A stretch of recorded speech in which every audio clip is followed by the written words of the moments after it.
Hello everyone, and in today's video we're going to be looking at the beginner topspin serve. I'm going to break down each of the components to hopefully make it a little bit easier so that you can all feel what you're trying to aim for in regards of the path of your racket, your ball toss, and just to give you a good feeling of what it should sound like and feel like off those strings to generate that topspin on the ball. Initially, we are just going to begin on the service line and we're going to break down the components of that topspin serve so you get a real good feel for the path of the racket, where you want to make contact and what it should all feel like. What we need to do though is we need to get our grip first. So we want to be using our continental, or otherwise known as our chopper grip. You want to pinch your strings, run your hand down your racket, and you should be able to then chop down. If you're a right-handed player with your feet, you want your left foot pointing diagonally towards the net with your right foot just behind. If you're a lefty, it will just be the opposite. Okay, now to generate that topspin, we need to get that low to high action just as we would on any of our ground strokes. With our ball, we are going to hold it with our ball throwing arm, and we're going to hold that arm nice and straight and have it either slightly to the left if you're a righty or slightly above your head.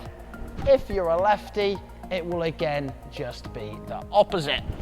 From here, with our racket, we want to generate a bit of topspin by coming up the back of the ball.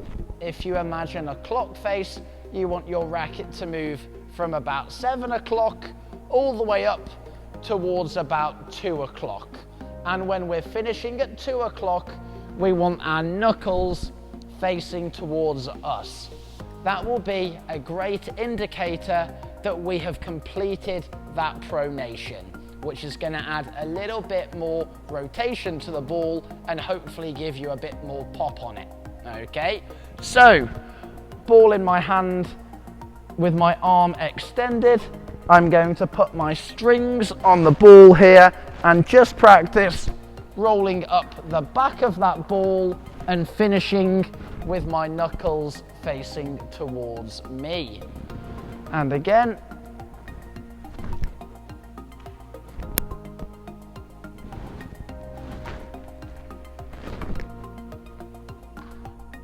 we are now going to move it back to the baseline, and with our ball toss, we simply, for me as a right-handed player, want to be throwing that ball either slightly to the left of me or just above my head, which is again going to give me the chance to have my racket swing from low to high or from 7 to 2.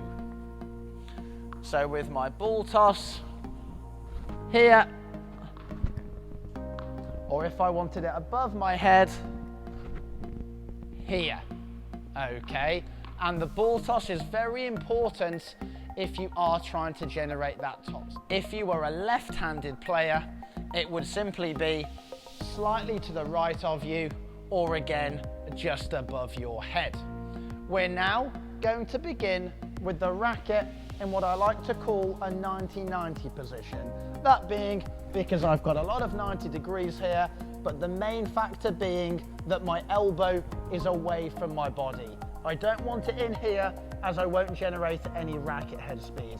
I want that elbow away from that body. Now from here, I'm going to throw that ball slightly to the left or slightly on top of my head, and I'm going to contact the ball at 7 o'clock and throw my racket out to 2. Again, finishing with my knuckles facing me.